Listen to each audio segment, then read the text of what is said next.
कहानी की शुरुआत होती है कुछ दोस्तों से जो रात को मजे से पार्टी कर रहे होते हैं, लेकिन उनमें से एक लड़की बिल्कुल चुपचाप उदास बैठी होती है। जब सभी फ्रेंड्स उस लड़की को देखते हैं तो वो सब उसे पूछते हैं कि आखिर क्या वजह है, तुम इतनी उदास क्यों हो। वो बताती है कि मार्केट में एक नया ऐप लॉन्च हुआ है जो डाउनलोड करने वाले को उसकी डेथ कब होगी उसका एग्जैक्ट टाइम बता सकता है। वो लड़की बताती है कि मैं इसलिए उदास हूँ क्योंकि आज सुबह मैंने भी इस ऐप को डाउनलोड किया है और जब मैंने इस ऐप को ओपन किया तो उसने बताया कि मेरी मौत आज से ठीक 15 दिन बाद होने वाली है। ये सुनकर सभी दोस्त उस लड़की पर हंसने लगते हैं और मजाक मजाक में ये सभी उस ऐप को डाउनलोड कर लेते हैं। ये लोग शर्त लगाते हैं कि ऐप के मुताबिक जो सबसे जल्दी मरने वाला होगा उसे टेबल पर रखी सारी ड्रिंक्स अकेले खत्म करनी पड़ेगी। ऐप डाउनलोड करने से पहले सभी को एक यूजर एग्रीमेंट यानी टर्म्स कंडीशंस दिखती है और मेरी तरह ये लोग भी उसे बिना पढ़े एक्सेप्ट कर लेते हैं। उसके बाद सभी को अपनी लाइफ का काउंटडाउन दिखने लगता है। अब सब बारी बारी अपनी जिंदगी का बचा हुआ टाइम सभी को दिखाने लगते हैं। कोई 20 साल जीने वाला था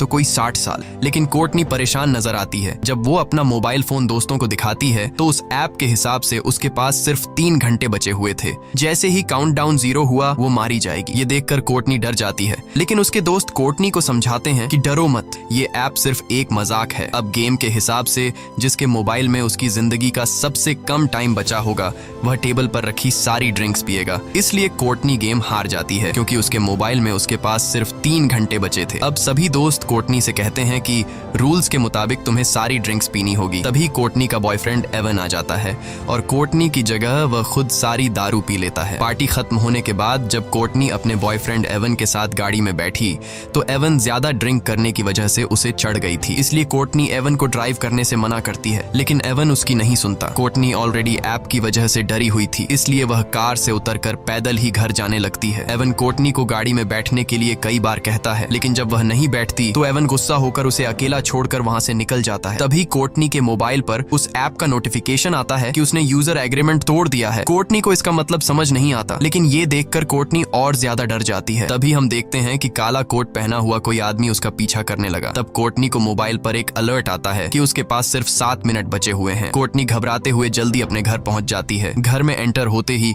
उसके कानों में अजीब सी आवाजें आने लगी और ऐप का अलर्ट भी लगातार बजता रहता है, जिससे तंग होकर वह मोबाइल को ऑफ कर लेती है। लेकिन फोन अपने आप ऑन हो गया और फिर से काउंटिंग शुरू हुई। आखिर में कोई अनजान चीज कोर्टनी को ऊपर खींच लेती है और ठीक काउंटडाउन खत्म होते ही नीचे गिरने से कोर्टनी की मौत हो जाती है। यहाँ हमें पता चलता है कि ये ऐप कोई मजाक नहीं बल्कि सच में इंसान की जिंदगी का बचा हुआ टाइम बताता है। वहीं दूसरी तरफ हम देखते हैं कि कोर्टनी का बॉयफ्रेंड एवन ने अपनी कार ठोक दी है। एवन की जान तो बच गई, पर जिस सीट पर कोर्टनी बैठने वाली थी उसमें एक पेड़ की एक बड़ी लकड़ी घुस गई थी, यानी असल में कोर्टनी की डेथ इस तरह होने वाली थी। उसके बाद हम हॉस्पिटल में क्विन नाम की एक नर्स को देखते हैं जो ट्रॉली लेकर एक पेशेंट के रूम में जाती है। वह देखती है कि पेशेंट बिना नाश्ता किए रूम से बाहर निकल गया है। क्विन जानती है कि इस वक्त वो मरीज कहाँ पर होगा, इसलिए वो सीधा उसके पास जाती है। यहाँ हम देखते हैं कि वो मरीज कोई और नहीं बल्कि कोर्टनी का बॉयफ्रेंड एवन है। एवन बहुत ज्यादा घबराया हुआ होता है। वो क्विन को काउंटडाउन ऐप के बारे में सब कुछ बता देता है कि कैसे उसकी गर्लफ्रेंड ने ये डाउनलोड किया था और ठीक उसी टाइम उसकी मौत हुई जो टाइम इस ऐप ने बताया था। क्विन एवन को समझाती है कि ये बस एक इत्तेफाक होगा। भला कोई ऐप किस तरह से किसी इंसान को उसके मरने का टाइम बता सकता है। वो उसे रिलैक्स करके सर्जरी के लिए तैयार करने की कोशिश करती है, लेकिन एवन सर्जरी के लिए किसी भी कीमत पर तैयार नहीं होता क्योंकि अब उसने भी काउंटडाउन ऐप डाउनलोड कर ली थी। ऐप के हिसाब से एवन के पास जिंदा रहने के लिए सिर्फ 19 घंटे बाकी थे और ठीक 19 घंटे बाद एवन की एक सर्जरी होने वाली है और वो समझ जाता है कि सर्जरी के दौरान वो मारा जाएगा। लेकिन क्विन एवन को हिम्मत देती है कि ऐसा कुछ नहीं होगा। कुछ टाइम बाद क्विन हॉस्पिटल की हेड नर्स से मिली। वो उसे अपने साथ ले जाती है, जहाँ एक डॉक्टर और स्टाफ के लोग केक के साथ क्विन को सरप्राइज देते हैं क्योंकि वो नर्सेस के टेस्ट में पास हो गई होती है। अब जब सब बैठकर केक खा रहे होते हैं तो क्विन सबको एवन के काउंटडाउन ऐप के बारे में बताती है। यहाँ कुछ और लोग भी बताते हैं कि हम भी इस ऐप के बारे में सुन चुके हैं। मजाक में ये लोग भी अपनी लाइफ का बचा हुआ टाइम देखने के लिए इस ऐप को डाउनलोड कर लेते हैं, जिसमें डॉक्टर सलीवन नाम का एक डॉक्टर भी शामिल होता है जो यहाँ का सबसे हेड डॉक्टर है। डॉक्टर मोबाइल में अपनी जिंदगी का बचा हुआ टाइम देखकर बहुत खुश होता है क्योंकि वह 90 साल तक जीने वाला था और बाकियों के पास भी ऐप काफी लंबा टाइम बताता है। तभी एक आदमी एक औरत को लेकर आता है जो ओवरडोज की वजह से बेहोश हो गई थी। उसकी धड़कनें और सांस रुक गई थी, लेकिन ये लोग उसे एक इंजेक्शन देकर बचा लेते हैं। पूरा दिन काम करने के बाद शाम को जब क्विन घर लौटती है तब उसे काउंटडाउन ऐप को डाउनलोड करने का नोटिफिकेशन आता है। वो इस ऐप को ज्यादा सीरियस न लेते हुए उसे डाउनलोड डाउनलोड कर लेती है और बिना सोचे समझे इस ऐप के सभी टर्म्स कंडीशंस एक्सेप्ट कर लेती है। और तभी उसे पता चलता है कि उसकी जिंदगी के सिर्फ 2 ही दिन बचे हैं। ये देखकर उसे कुछ अजीब लगता है, लेकिन क्विन इसे नजरअंदाज करके घर पहुंच जाती है। क्विन की फैमिली में उसके पिता और उसकी छोटी बहन जॉर्डन होती है, जबकि क्विन की मॉम 1 साल पहले कार एक्सीडेंट में मारी गई। अगले दिन हॉस्पिटल में एवन को दिखाया जाता है, जो बहुत ही ज्यादा घबराया हुआ होता है क्योंकि उसके मोबाइल पर उसकी लाइफ का टाइम धीरे धीरे कम होता जा रहा था और अब बस उसकी जिंदगी के कुछ ही मिनट बचे थे। वह सर्जरी कराने की बजाय हॉस्पिटल से भागने का डिसाइड करता है। जैसे ही वह भागने लगता है तभी उसके मोबाइल पर नोटिफिकेशन आता है जिसमें बताया जाता है कि उसने यूजर एग्रीमेंट तोड़ दिया। यहाँ हमें पता चलता है कि जब कोई इस ऐप के जरिए अपने लाइफ के बचे हुए टाइम को देख लेता है तब वह अपनी मौत को टाल नहीं सकता। जिस तरह से कुछ दिन पहले एवन की गर्लफ्रेंड कोर्टनी ने कार से उतरकर पैदल जाकर अपनी मौत को टालने की कोशिश की थी, तब उसने यूजर एग्रीमेंट तोड़ दिया था और वो मारी गई। अब इसी तरह से एवन भी सर्जरी न करवाकर अपनी मौत को टालने की कोशिश कर रहा है। अब ये खुद को बचा पाएगा या नहीं, चलिए जानते हैं। एवन जैसे ही आगे बढ़ने लगा तभी एवन को शीशे में पीछे से काला साया नजर आता है, लेकिन जैसे ही एवन पीछे मुड़कर देखता है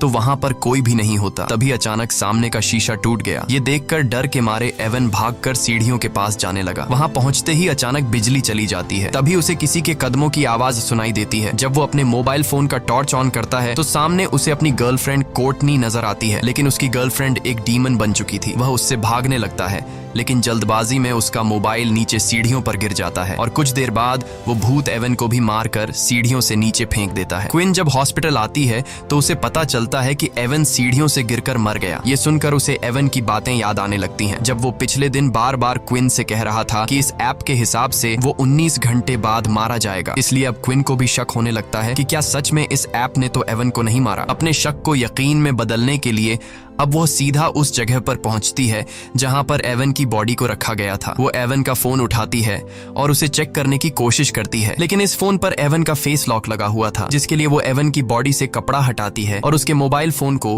उसके फेस के सामने लाकर स्कैन करती है, जिससे मोबाइल का लॉक खुल जाता है और वो देखती है कि इस ऐप का काउंटडाउन 0 पर पहुंच चुका है। अब क्विन को भी पूरा यकीन हो जाता है कि ये ऐप मजाक नहीं बल्कि रियल है। जैसे ही उसका ध्यान मोबाइल से हटकर एवन के फेस पर पड़ता है तो एवन सर अपने आप मुड़कर उसकी तरफ देखने लगता है। वो घबराकर जल्दी से उस लाश को वापस फ्रीजर में रख देती है। अब क्विन को डर लगने लगा कि कहीं ये सब उसके साथ भी तो नहीं होगा, क्योंकि ऐप के मुताबिक अब उसके पास सिर्फ 1 दिन ही बचा था और कल वो अपने पिता के साथ अपनी माँ की कब्र पर जाने वाली थी, जिससे वो समझ जाती है कि रास्ते में जरूर उनका कोई एक्सीडेंट होगा जिसमें क्विन मारी जाएगी। इसलिए क्विन अपनी मौत को टालते हुए अपने डैड को कॉल करती है और कल के दिन कब्रिस्तान जाने का प्लान कैंसिल करती है। तभी क्विन के मोबाइल फोन पर एक नोटिफिकेशन आता है कि उसने यूजर एग्रीमेंट तोड़ दिया है। ये देखकर वो बहुत ज्यादा परेशान हो जाती है। तभी डॉक्टर सलिवन उसे रूम में बुलाकर पेशेंट की हेल्प करने को कहता है, लेकिन यहाँ डॉक्टर के इरादे कुछ और ही थे।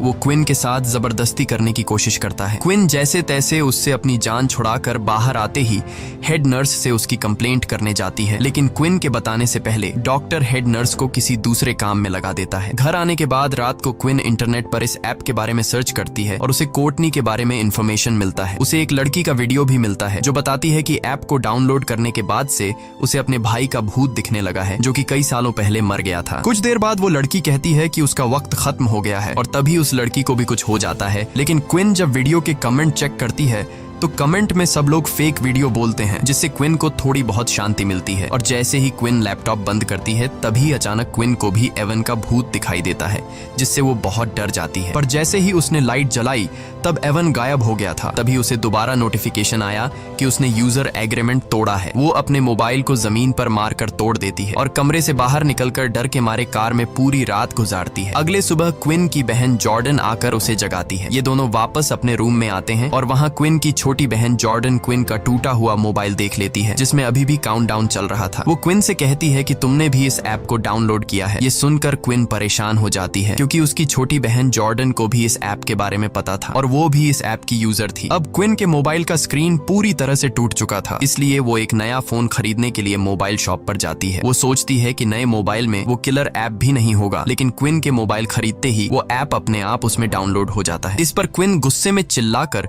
उस शॉपकीपर से इस ऐप के बारे में पूछती है, लेकिन उसे भी इसके बारे में कुछ नहीं पता था। वो दुकानदार उससे डिलीट करने की कोशिश करता है, पर इस ऐप को डिलीट करने का ऑप्शन ही नहीं था। जिसके बाद क्विन गुस्से से उस दुकानदार से अपना मोबाइल लेकर वहां से चली जाती है। क्विन की बातें सुनकर मैट नाम का लड़का उस दुकानदार के पास आता है। वह भी दुकानदार से इस ऐप के बारे में पूछता है। दूसरी तरफ क्विन घर वापस जाने के लिए अपनी गाड़ी में बैठ जाती है, लेकिन जैसे ही उसने सामने लगे शीशे में देखा तो उसकी गाड़ी के पीछे काले कपड़े पहने एक आदमी खड़ा था। जैसे ही उसने पीछे मुड़कर देखा तो वो गायब हो गया। तभी अचानक किसी अजीब क्रीचर के हाथों ने उसका मुंह ढक दिया, जिससे उसकी गाड़ी तेजी से रिवर्स जाने लगती है और पीछे खड़ी गाड़ी से टकराने से बच जाती है। तभी दूसरी गाड़ी का आदमी गुस्से में बाहर निकलकर क्विन पर चीखने लगता है, लेकिन तभी वही दुकान का कस्टमर मैट बाहर आकर सारी सिचुएशन संभाल लेता है। वह क्विन को बताता है कि मैंने भी इस ऐप को डाउनलोड किया है और मैं तुमसे भी पहले मरने वाला हूँ। अब दोनों एक बार में बैठकर ऐप के बारे में बात करने लगते हैं। मेट क्विन से कहता है कि जब तुमने इस ऐप को डाउनलोड किया था तब तुमने यूजर एग्रीमेंट पढ़ा था, जिस पर क्विन जवाब देती है, नहीं, मैंने डायरेक्ट टर्म्स कंडीशंस एक्सेप्ट कर ली थी। मैट कहता है, मैंने भी यही गलती की थी। अब इन दोनों को पछतावा होता है कि टर्म्स कंडीशंस एक्सेप्ट करने से पहले हमने एक बार उसे पढ़ लिया होता। तभी मैट को बार में एक नशेड़ी दिखता है। उसे देखकर मैट के दिमाग में एक आइडिया आता है। वो क्विन से कहता है कि क्यों ना हम इस नशेड़ी से उसके मोबाइल फोन में ये एप्लीकेशन डाउनलोड करवाए, जिसके जरिए हम टर्म्स कंडीशंस देख पाएंगे। जिसके बाद ये दोनों उस नशेड़ी के पास जाते हैं, जो कि वो नशेड़ी इधर उधर की बातें कर रहा था। तो ये दोनों उसे भी ऐप को डाउनलोड करने के लिए उकसाते हैं, जिसके बाद वो नशेड़ी मान जाता है जब वो काउंटडाउन ऐप को डाउनलोड कर लेता है। और जैसे ही टर्म्स कंडीशंस वाली जगह पर पहुंचता है तो क्विन उससे मोबाइल लेकर अच्छी तरह से पढ़ने लगती है और अब जाकर उन्हें एक रूल के बारे में पता चलता है कि ऐप में अपनी मौत का समय देखने के बाद यूजर अपनी मौत को टालने की कोशिश नहीं कर सकता। इन दोनों ने ही अपनी ट्रिप कैंसिल करके ये एग्रीमेंट तोड़ दिया था। ये सब सुनने के बाद भी वो पागल नशेड़ी उन टर्म्स कंडीशंस को एक्सेप्ट कर लेता है। लकीली उस नशेड़ी को पता चलता है कि वो और 40 साल जिएगा। तब क्विन को याद आता है कि जिस हॉस्पिटल में मैं काम करती हूँ उस हॉस्पिटल में एक पादरी है, शायद वो हमें इस हालात से निकलने का कोई रास्ता बता सके। इसके बाद क्विन और मैट हॉस्पिटल जाते हैं और पादरी को डीमन की सारी कहानी समझाते हैं। पादरी कहता है कि वो डीमंस पर यकीन नहीं रखता, इसलिए वो उन्हें एक दूसरे पादरी का एड्रेस देता है जो कि डीमंस के मामलों में एक्सपर्ट है। जाने से पहले हेड नर्स क्विन को एक मीटिंग में ले जाती है, जहां डॉक्टर सलिवन उल्टा क्विन पर इल्जाम लगा देता है कि उसने क्विन को नहीं बल्कि क्विन ने उसे हरास किया था। लेकिन जब क्विन सफाई पेश करने लगती है तब मीटिंग का हेड क्विन की कोई बात नहीं सुनता और क्विन को जॉब से निकाल देता है। क्विन को अब जॉब की कोई परवाह नहीं थी, क्योंकि अब बात उसकी जान पर बनी थी। इसके बाद ये दोनों एक चर्च में पहुंचते हैं, जहां ये दोनों एक आदमी को ढूंढते हैं जिसके बारे में उन्हें पादरी ने बताया था। और आखिरकार ये दोनों उस फादर तक पहुंच जाते हैं और फादर को इस ऐप के बारे में सब कुछ बता देते हैं। उनकी बातें सुनकर फादर उन्हें बाइबल में लिखी एक कहानी सुनाता है। कहानी में लिखा हुआ होता है, कहीं 100 साल पहले एक राजकुमार हुआ करता था जिसे युद्ध लड़ने जाना था। ये राजकुमार डरा हुआ था कि कहीं वो इस युद्ध में मारा न जाए। जिसके बाद वो एक ओल्ड जिप्सी लेडी के पास गया और उससे पूछा कि क्या वो इस युद्ध में जिंदा बचेगा। ओल्ड लेडी कहती है कि वो उसे उसकी मौत का ठीक समय बता सकती है, लेकिन शर्त ये है कि अपनी मौत का समय जानने के बाद राजकुमार अपनी मौत को टालने की कोशिश नहीं करेगा। राजकुमार मान जाता है और उसे पता चलता है कि वो युद्ध में मारा जाएगा। अब राजकुमार मौत के डर से लेडी की बात न मानकर अपने छोटे भाई को युद्ध लड़ने भेज देता है, लेकिन उसके छोटे भाई को कुछ नहीं होता, बल्कि वे लोग युद्ध जीत जाते हैं। मगर डरपोक राजकुमार के पीछे ओजिन नाम का एक डीमन पड़ जाता है, जो कि वो राजकुमार को तड़पा तड़पा कर उसके ठीक समय पर मार देता है, जो कि उसके तकदीर में लिखा था। फादर ने ध्यान लगाकर पता लगाया कि इन सब के पीछे ओजिन नाम के एक डीमन का हाथ है। फादर ने कहा कि शायद यह ऐप भी उस ओजिन डीमन का एक रूप है। उसने बताया कि अगर तुम्हें अपनी मौत टालनी है तो सबसे पहले तुम दोनों को इस ऐप को हैक करके इसका कोड मेरे पास लाना पड़ेगा। जब मैं इस ऐप का कोड देख लूंगा तब मैं उस डीमन से तुम्हारी जान छुड़वा सकूंगा। यह सुनकर क्विन और मैट को जल्द से जल्द इस ऐप को हैक करना था, क्योंकि अब उनके पास बहुत ही कम टाइम बचा हुआ था। ये दोनों उस मोबाइल शॉपकीपर के पास आते हैं और उसे इस ऐप को हैक करने की रिक्वेस्ट करते हैं। शॉपकीपर इस काम के लिए तैयार नहीं था, लेकिन जब क्विन उसे पैसे देती है तो वह मान जाता है। कई घंटों की मेहनत के बाद फाइनली वो इस ऐप को हैक करके उसका कोड निकाल लेता है। क्विन जल्दी से उस कोड का फोटो लेती है ताकि फादर को दिखा सके। यहाँ ये लोग देखते हैं कि इस ऐप के लाखों यूजर्स हैं, जिसमें अचानक शॉपकीपर भी अपना नाम डेरेक भी देख लेता है। वो अपने कोड के साथ छेड़छाड़ करके खुद की उम्र 100 साल से भी ज्यादा कर लेता है और यह आइडिया सच में काम कर रहा था। अब डेरेक के पास इस ऐप का फुल एक्सेस था, वो जितना चाहे किसी का भी उम्र बढ़ा सकता था। शॉपकीपर क्विन और मैट की रिक्वेस्ट पर इन दोनों का भी उम्र बढ़ा देता है। तभी क्विन को डेटाबेस में अपनी सिस्टर जॉर्डन का नाम दिखता है और उसकी मौत तो क्विन से भी 3 मिनट पहले होने वाली थी, यानी कि उस एक्सीडेंट में क्विन और जॉर्डन दोनों ही मरने वाली थी। खैर, क्विन जॉर्डन की भी उम्र बढ़ा लेती है। अब क्विन और मैट बहुत खुश हो जाते हैं क्योंकि अब उन्हें मौत का डर नहीं था, लेकिन ये खुशी कुछ ही देर की मेहमान थी। इसके बाद क्विन और मैट एक साथ क्विन के घर पहुंचे और सेफ्टी के लिए एक ही रूम में रात गुजारने का फैसला किया, क्योंकि अब भी उनके दिलों में डीमन का डर मौजूद था। रात के वक्त जब वो सोने वाले थे तब क्विन मैट से पूछती है कि उसने ये ऐप क्यों डाउनलोड की थी। मैट बताता है कि कुछ साल पहले उसका एक छोटा भाई था जो एक बहुत ही डिसेंट लड़का था। वो हमेशा बीमार रहता था और बीमारी के चलते एक दिन उसकी मौत हो गई और तब से मैट को मौत से डर लगने लगा। जब उसे इस ऐप के बारे में पता चला तो वो जानना चाहता था कि वो खुद कब तक जिंदा रहने वाला है, इसलिए मैंने यह डाउनलोड की। इसके बाद क्विन मैट को अपनी स्टोरी सुनाती है कि एक रात वो अपनी मॉम को बिना बताए एक पार्टी में चली गई थी। जब उसकी माँ उसे ढूंढने के लिए घर से बाहर निकली तो रास्ते में उसका कार एक्सीडेंट हुआ जिससे उसकी मौत हो गई। एक दूसरे को खुद की स्टोरी सुनाने के बाद ये दोनों सो जाते हैं। तब आधी रात में डीमन फिर से क्विन को डराने आ जाता है। क्विन के कानों में एक अजीब आवाज गूंजती है जिससे उसकी आंख खुल जाती है। उसने देखा कि मैट का हाथ उसके पेट पर है। वो मैट का हाथ हिलाकर उसे जगाने की कोशिश करती है, लेकिन तभी असली मैट दरवाजा खोलकर अंदर आया। असल में क्विन के पेट पर किसी और का नहीं बल्कि डीमन का हाथ था। यहाँ डीमन क्विन पर हमला करता है, लेकिन मैट हिम्मत दिखाते हुए उसका कंबल छीन लेता है जिससे डीमन भाग जाता है। और यहाँ उन्हें पता चलता है कि उनका ऐप को हैक करने से कोई फायदा नहीं हुआ क्योंकि उनका काउंटडाउन वापस अपने वक्त पर आ गया है। अब क्विन को अपनी छोटी बहन जॉर्डन की फिक्र होने लगी। उधर जॉर्डन को भी डीमन डराना शुरू कर देता है, लेकिन इससे पहले कि जॉर्डन को कुछ हो जाता तभी क्विन उसे लेने पहुंच जाती है। जॉर्डन बहुत ज्यादा डरी हुई थी। अब तीनों एक साथ मिलकर फादर जॉन के पास जाते हैं। क्विन उसे बताती है कि ऐप को हैक करने का प्लान नाकाम हुआ, अब भी डीमन हमारा पीछा कर रहा है। इसके बाद उन्होंने ऐप को हैक करने वाला कोड फादर को बताया। फादर कोड को अच्छी तरह से पढ़ने के बाद समझ जाता है कि जो भी यूजर एग्रीमेंट तोड़ता है उस पर ओजिन का श्राप यानी कर्स लग जाता है, जो कि फादर के हिसाब से एक अच्छी बात है क्योंकि कर्स को तोड़ा जा सकता है। अब फादर ने डीमन को उसी के खेल में फंसाने का प्लान बनाया। वो बताता है कि अगर तुम लोग डीमन को झूठा साबित कर दो तो ये कर्स टूट जाएगा, यानी कि अगर कोई एक इंसान भी ऐप के बताए हुए टाइम से थोड़ा पहले या 2-4 सेकंड बाद में भी मरता है तो डीमन झूठा साबित हो जाएगा और इस तरह से कर्स टूट जाएगा। इसके बाद ये चारों बेसमेंट में पहुंच जाते हैं और वहां एक तंत्र मंत्र वाला सर्कल बनाते हैं। अब मैट के पास कुछ ही मिनट बचे थे और लाइट ब्लिंक होने लगता है। इसका मतलब था कि डीमन मैट को लेने आ गया है। फादर इन तीनों को जल्दी से सर्कल के अंदर खड़ा रहने को कहता है और बताता है कि जब तक हम लोग इस घेरे के अंदर हैं तब तक कोई भी शैतानी ताकत या डीमन उन्हें छू नहीं सकता है, लेकिन गलती से भी इस दायरे से बाहर निकलने की कोशिश मत करना, नहीं तो मारे जाओगे। कुछ देर बाद डीमन उनके सामने आ जाता है, लेकिन वो सर्कल के अंदर नहीं आ पाता। तभी अचानक मैट को उसका मरा हुआ भाई दिखता है, लेकिन ये असल में मैट का भाई नहीं बल्कि डीमन ने मैट के भाई का रूप लेकर मैट को बाहर निकालने के लिए धोखा दे रहा था, जिसे देखकर मैट इमोशनल होकर जैसे ही सर्कल से बाहर कदम रखता है तब डीमन मैट के पैर को पकड़कर उसे खींच कर ले जाता है। यह देखकर क्विन भी उसके पीछे भागती है। जब उसने बाहर आकर देखा तो मैट तो एकदम सही सलामत रोड पर खड़ा हुआ था, लेकिन तभी एक तेज रफ्तार गाड़ी ने आकर मैट को टक्कर मारकर कुचल दिया और मैट की मौत के साथ उसके मोबाइल का काउंटडाउन भी 0 हो गया। मैट की मौत को अपनी आंखों से देखकर क्विन को बहुत बुरा लगता है और अब अगला नंबर जॉर्डन का था, लेकिन क्विन देखती है कि बाहर निकलते टाइम जॉर्डन बुरी तरह से जख्मी हो गई है, इसलिए वो उसका इलाज करने के लिए जॉर्डन को अपने ही हॉस्पिटल ले आती है। इसी दौरान क्विन के साथ काम करने वाली एक नर्स ने क्विन को बताया कि तुम्हारी बात बिल्कुल ठीक थी, डॉक्टर सलिवन मेरे साथ भी फ्लर्ट करने की कोशिश कर रहा है।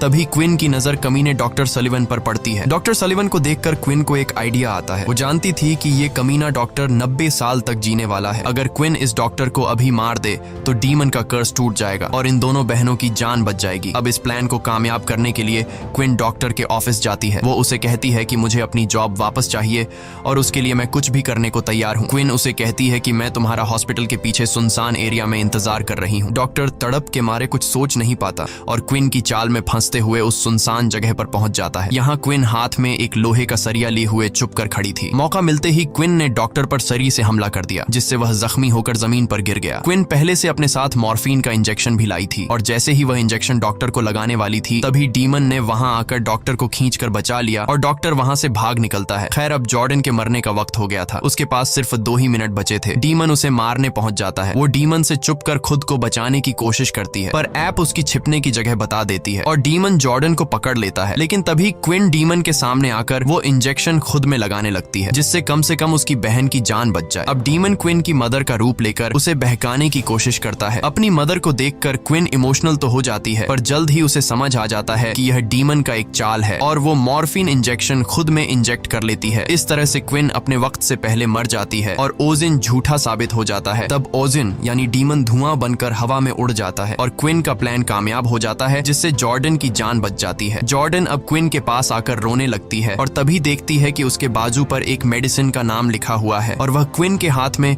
उसी मेडिसिन की शीशी भी देखती है, जिससे जॉर्डन जल्दी से इंजेक्शन में भरकर क्विन के हाथ में लगा देती है, जिससे मॉर्फिन का असर खत्म हो जाता है और क्विन वापस से जिंदा हो जाती है। खैर, अब सब लोगों का काउंटडाउन वहीं पर रुक जाता है। क्विन को उसकी जॉब वापस मिल जाती है और वह कमीने डॉक्टर को उसके किए के लिए जेल हो जाती है। कुछ दिन बाद क्विन अपनी फैमिली के साथ अपनी मदर की कब्र को विजिट करने जाती है। जब ये लोग घर को वापस लौटने लगते हैं, तब क्विन के मोबाइल पर एक नोटिफिकेशन आता है और वह देखती है कि उसके मोबाइल में काउंटडाउन नाम का एक नया ऐप डाउनलोड हो गया है। इसी के साथ ये कहानी खत्म हो जाती है। अगर आपको ये वीडियो अच्छी लगी हो तो हमारे चैनल को सब्सक्राइब और वीडियो को लाइक जरूर कीजिएगा।